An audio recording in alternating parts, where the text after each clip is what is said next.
Nightline, tonight at 11:35 after News 13. $95 million is up for grabs tonight. The Powerball combination. It could solve someone's money problems. And if you're still watching your money, you may want to bypass the grocery store when you purchase milk. But first at 11 tonight on News 13, this may be the season of giving, but it is also the time of year when your odds increase of becoming a victim. Good evening, everyone. I'm John Daly. And I'm Cathy Ray. Police are seeing a new method of robbery at bank ATM machines. Tonight, in a story you will see only on News 13, Kim Sherwood talks with one of the victims. I've come to this place 100 times and never been troubled by anybody. But it only takes a matter of seconds to become a victim. And this week, police are seeing a rash of robberies at drive-through automatic teller machines. We're very vulnerable when we pull up to an ATM. We're concentrating on the transaction we're attempting to make. Hold up to the machine, put in my code. Sandy is one of 3 victims caught by surprise in the past week at this West Flamingo Bank of America. I got the envelope turned this way to get my check and heard this spritzing sound like a sprinkler. And then I felt the burn. Like Sandy, all the victims were robbed at night, and all were sprayed with mace. Sandy managed to retrieve her ATM card. He ran, and I got my card back. And he got $40. Whether you're pulling up to the ATM during the day or by night, police say you really need to be aware of your surroundings. And that may mean actually driving around the bank one time in your car with the windows rolled up and the doors locked. Sergeant Moody also suggests you note the cars in nearby parking lots. And if you feel uncomfortable at all, leave. Go somewhere else. That's all. Just leave. Don't take any chances. Sandy says she'll be playing it safer from now on. That's crazy. Kim Sherwood, News 13. I don't like it. Now, the suspect is described as a white man in his late teens or early 20s. He has black hair and long bangs pushed to one side. He is around 5'9" with a thin build, and he was clean-shaven. If you have any information on this crime, call Metro Police. Cathy? Meantime, Metro has descriptions of 3 suspects wanted in connection with an attempted robbery at a Wendy's restaurant. Police say 3 black men wearing ski masks and dark clothing walked into this Wendy's around 8 o'clock tonight.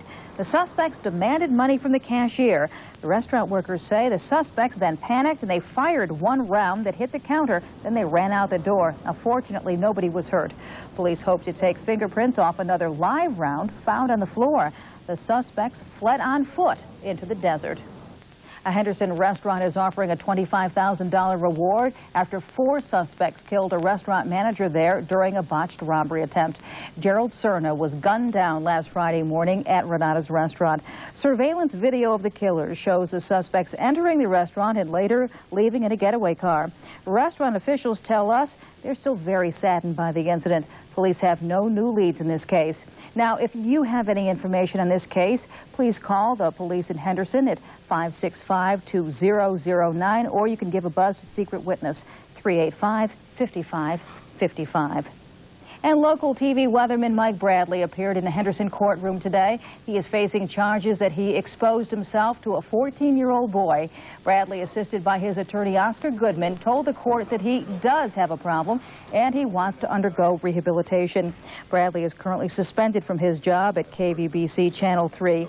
The judge has postponed the case for 6 months pending the outcome of Bradley's therapy.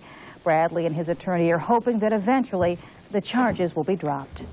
Well, for gangs, it is their street language, but to some residents of a southwest Las Vegas neighborhood, it is vulgar and out of control. The problem? Graffiti. But instead of relaying the secret codes of gangs, these so-called taggings are now plainly understood by everyone, including little children. Residents are upset. They want to know what these certain words mean. The simplest one of them being demon. How do you explain to a 7-year-old child what a demon is? Why does he need to know? The crime rate is not bad here, but the graffiti is terrible, and it's probably going to be a preliminary to maybe an increase in the crime rate. Now, although the county can't keep up with all of the graffiti, 1 full-time painter assigned to graffiti cleanup will now be assisted by 4 other part-time painters. Well, it is something most of us take for granted, but tonight Water is running again at an apartment complex in Las Vegas. Earlier today, Contact 13 told you about the problems at the Island Club Apartments. Residents haven't had water for 3 days after a main water valve burst. It has been a frustrating ordeal for both residents and management at the apartments, but residents called to let us know the water is back on tonight. That's good news.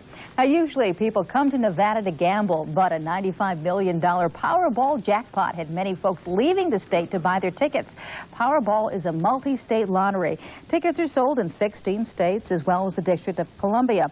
Arizona is the closest Powerball state in our area, and you may remember the record Powerball jackpot of $111 million that was won by a Wisconsin school teacher in 1993.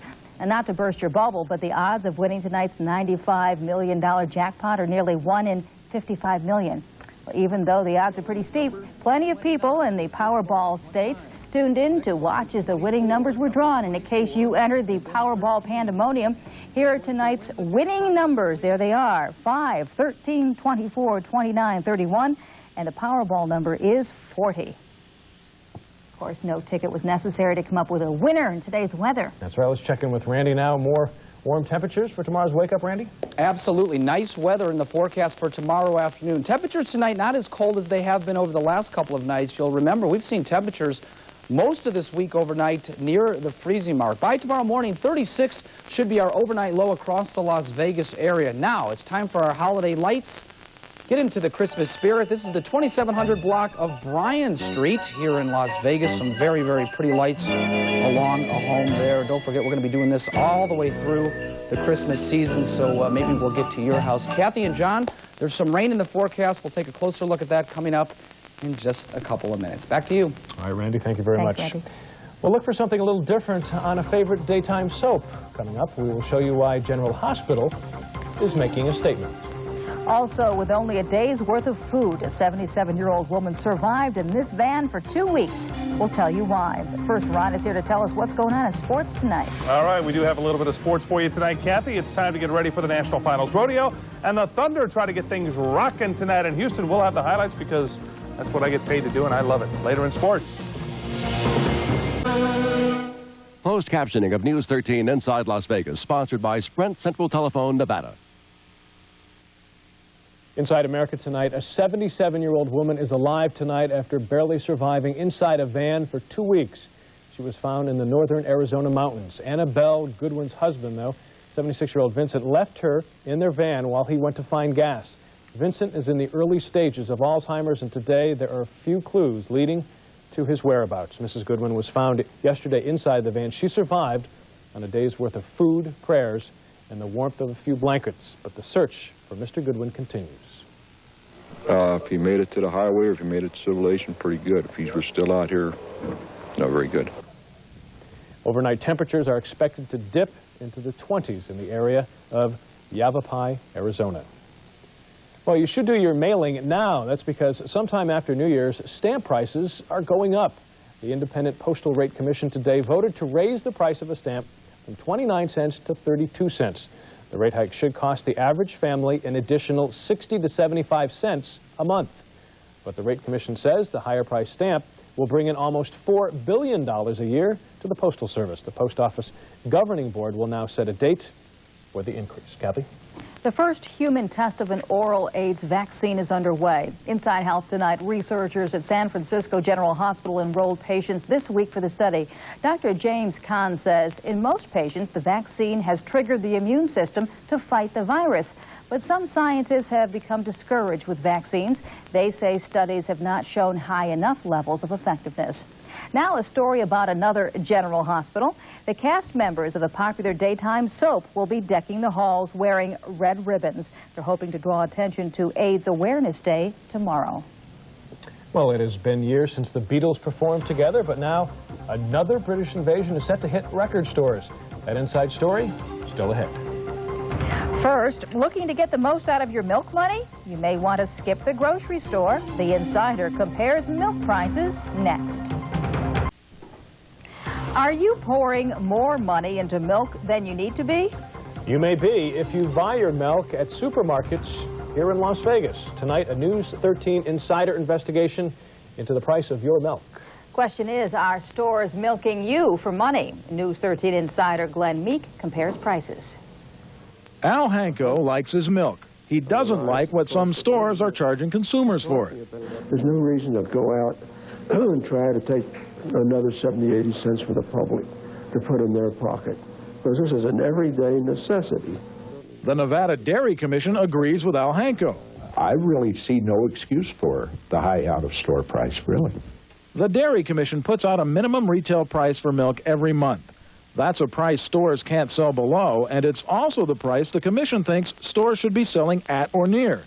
In November, the minimum was $1.13 for half a gallon. Yet a survey of the 4 major supermarkets in Las Vegas shows all of them were considerably above that price in November. Albertsons was 42 to 46 cents above the minimum for a half a gallon. Lucky's was 42 to 44 cents above. Smith's was 40 to 46 cents higher than the minimum, and Vaughn's was 39 to 56 cents above. We're seeing half gallons being sold much higher than the minimum. That's right, much higher. Why is that? I have really no explanation for it, other than there may be a touch of greed there. Curiously, in Reno, where the minimum is higher, milk prices are lower. Albertsons sells its own brand in a half a gallon at $1.25. The same half gallon is 30 cents more in Las Vegas. Smith's in-house brand is $1.23 in Reno, $1.53 in Las Vegas. Store spokespeople tell us milk is cheaper in Reno because there's more competition from warehouse-type stores there. No one seemed to know why those kinds of stores aren't a major factor in the Las Vegas market. Now let's look at the price of a gallon of milk, the size most of us buy. The Dairy Commission's minimum price in Las Vegas is $2.25. Only Smith's was selling a single gallon at that price at the time of the survey.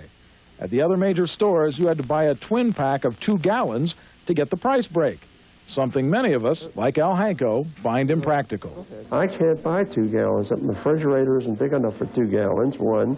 Two, if I buy 2 gallons, the second gallon would go bad. Other than the twin packs and the one label offered by Smith's at $2.25, expect to pay anywhere from 62 cents to $1.10 above the minimum price for a gallon at the grocery chains. And if you're brand conscious, this may surprise you. A gallon of Anderson's whole milk costs 10 to 36 cents less at this convenience store. It's a new strategy to get people thinking about convenience stores for staples like milk. I don't really think that the supermarkets are traditionally used to looking at the convenience store industry to meet prices, because it has always been in the past the convenience stores are a little bit higher, and recently, like I said, that's changing. The major chains tell us they price competitively with each other in this market. This fax from Smith's seems to sum up the grocery chain's position. It says, in part, supermarkets operate on razor-thin profit margins. While the profit on milk may be higher, it is averaged in with other sales when we compute our overall profit, which is 1 to 2%. Milk prices in Las Vegas do not inflate our total profits there. Now, Glenn tells us the major grocery chains are not doing anything wrong with their milk pricing. The Dairy Commission simply feels that competition should be driving the prices closer to the minimum that the Commission sets. Well, an utterly beautiful day in Las Vegas today. Did you get that? Did you get that? I always get these little segues of It was a gorgeous day today. Utterly beautiful. Yes, it was nice out there today. Temperature is a little bit warmer even tomorrow, but still some rain in the forecast. We'll check that out. First, though, here's some temperatures around the nation for tomorrow.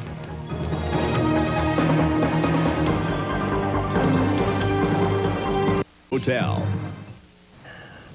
Well, Randy's got some artwork for us. And it's very good artwork, I might add. It's nice artwork. Today I was over at the Creative Learning Center. It's a lot of youngsters, real young kids. Yeah, I will. And it was at about Cheyenne and Rainbow. And they made thermometers. They made some thermometers. What'd you guys make in school? What'd you guys make? Bunnies. Trouble? Okay. And Cathy? I did bunnies. Bunnies? Cottontails. Yeah, but they were all making thermometers today. We talked a lot about, that's good. Thank you. We talked a lot about weather. Okay. Let's talk about the weather. Boy, I tell you, I'm dying up here. I like these thermometers. I like Did a nice job. Yes.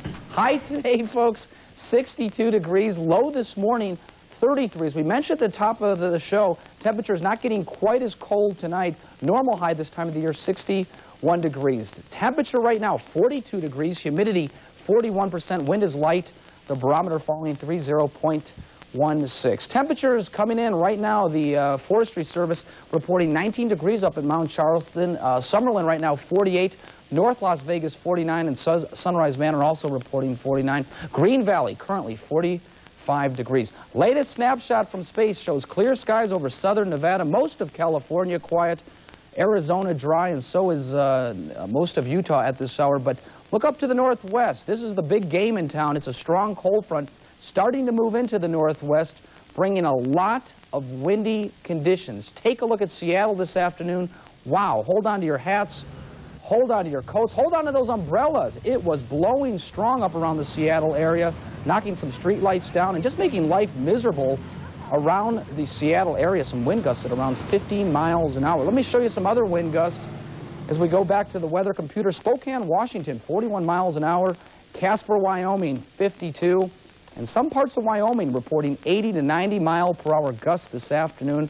There is a reason we're showing you this, folks. That's because this storm system slowly is going to make its way towards Nevada. It could mean some strong wind gusts around Friday and maybe some rain towards Saturday. There's been some rain around Astoria, Oregon, then some snow into the Bitterroot mountain chain in parts of Idaho. Otherwise, pretty quiet across the country. Warm today around Fort Myers, Florida, 87 degrees for a high. Las Vegas tomorrow morning, 36, Tonopah 33, Ely 25, and Elko dipping down to 21 degrees. Our map looks fine for tomorrow. High pressure in control. Much of southern Nevada. Nice conditions. You'll notice in the northern half of the state some rain showers. Maybe if you're heading to San Francisco, maybe some rain there and even some snow showers possible tomorrow afternoon around Lake Tahoe. Tonight, clear, low 36, wind variable 5 to 15 miles an hour. Tomorrow, sunny, nice day. Temperature high should be right around 64 degrees. Up at Mount Charleston tomorrow afternoon, plenty of sunshine, high 55, and at Lake Mead, temperature high 75 degrees. Rain is in the forecast, maybe towards Saturday, some scattered showers. As that front moves through, Kathy and John, it might cool our temperatures down a bit with the daytime high Saturday of 51, Sunday 53 degrees. Okay. All right, Randy, thank you very much. You're welcome. Coming up next in sports, Larry Johnson has a big night for the Hornets. Ron will have the highlights. And it's time for the National Finals Rodeo. We'll check out some of the action up next in sports. Well, the Thunder were on the road tonight. That's right. They're trying to break a losing scheme, and the question is, did they do it tonight? They did not. Not very successfully tonight. In fact, it's safe to say things are getting a little stressful with the Thunder right now. Coach Bob Strum showed up for tonight's game wearing a cast on his right hand. Apparently a hard object got in the way during a moment of anger there. The Thunder trying to wake up a bit tonight. Radek Bonk, a little physical there. By the way, Alexei Yashin did not play tonight because of a hernia problem. The Houston Aeros jump out to a big lead in this game, and that's been one of the Thunder's problems this year, giving up the big leads. Mark Ferrer scores while being pulled down by Jim Kite. That's a tough goal to score right there by Ferrer. Houston leads 3-0. Thunder come back, though. Todd Richards slaps this one home. They give the goal to Darcy Lowen. That's a good shot right there between the goalie's legs. Speaking of Darcy Lowen, the chainsaw, he looks like a hockey player, doesn't he? Later, Kite brings the Thunder closer. He one-times it. 3-2 the Thunder trail, but the game winner comes in the third period for Houston. Watch the shot. Comes from behind the net here. Looks like Pokey Reddick has made the save when Ferrer jams it in for his hat trick. 4-3, Thunder lose tonight. They are 12-11 on the season. Well, the Rebels get back to work, actually got back to work today after taking one day off. They don't play again until December 11th at Seton Hall. Michigan and Arizona tonight at the Palace in Auburn Hills. Arizona leads by 1 at halftime, then cranks it up in the second half. Damon Stoudemire, one of the top point guards in the country, scores 24 points. The Wildcats get a big second half, and they go on to hand it to Michigan tonight. 78-57. Kentucky slides by a pretty good Ohio U team. Arkansas takes out some frustration on Jackson State. The Badgers win the Battle of Wisconsin tonight. Michigan State 92-78 over Illinois Chicago, playing those tough opponents right now. Georgetown by 36 over mighty Morgan State. Virginia has no problem whipping up on the phone company tonight. And Villanova, they got to be happy Rolly's gone. They're back in the top 25 and winning big. NBA tonight, Miami at Charlotte. Muggsy Bogues with the ball to Larry Johnson. Big play. LJ scores around the double team there. And then Muggsy one more time to Scott Burrell. He can get the ball to the right guys at the right time. Then one more time, it's Larry with the assist to Alonzo Mourning. Larry Johnson tonight, big night, 23 points, 10 rebounds, 9 assists. Charlotte wins big over the Heat. The Celtics get over the 500 mark by beating Detroit tonight. Sonics win their 4th straight by beating San Antonio. Charles Barkley had 22 points, but the Suns lose in Chicago. The Lakers in their 4-game road trip with a loss tonight, but they did go 3-1 during that swing. And Shaq Daddy with 41 as the Magic win big. An interesting thing happens to the Thomas & Mack Center every year about this time. They rip out the basketball court, melt the ice for the hockey arena, then dump in tons of dirt. Now, this is not just any dirt, but National Finals rodeo dirt, okay? Today, some of the guys were out there getting ready for the calf roping event. It's not much of a contest here with the calf already roped and the guys just throwing them down and tying them up. The rodeo kicks off Friday night in the Thomas & Mack, and I got to tell you, what they ought to make those guys do is ride the papas of these little calves before they have to do that, okay, and then see how tough they are, and then see if they can rope them up there. Anyway, this is the biggest event of the year for the world's best cowboys, of course. New golf course will be built in the northwest part of town. Johnny Miller will design the course. He's given some tips to Governor Bob Miller out there. Not very effective shot. The course will be built on West Charleston out near Popoli Ranch. It'll be a public course, a desert-type golf course, and should be completed by fall of next year. And the UNLV golf team won its own tournament this week. The IGT Rebel Classic. UNLV finishes 1 stroke ahead of Texas Christian. The top Rebel golfers were Chad Campbell and the guy that you're watching right here, Gilbert Morales. They both finished tied for 5th. So we're getting ready for the National Finals Rodeo. It begins Friday night at the Thomas & Mack Center. It'll be 10 days of a lot of rodeo. Yes. A lot of fun in town. Okay, thanks, Ron. Thanks, Ron. Well, Beatles fans have a new way to enjoy the Fab Four. News of a brand new release still to come. And finally tonight, it was a long and winding road of Beatles fans as they stood in line today for the release of the first Beatles album in a quarter of a century. Live at the BBC, went on sale in London. The album contains 56 songs recorded by radio by the Fab Four between 1962 and 1965. Most of the songs on the album are rock classics recorded before the Beatles appeared on stage in their native hometown of Liverpool. Live at the BBC, won't be released in the U.S. until next Tuesday.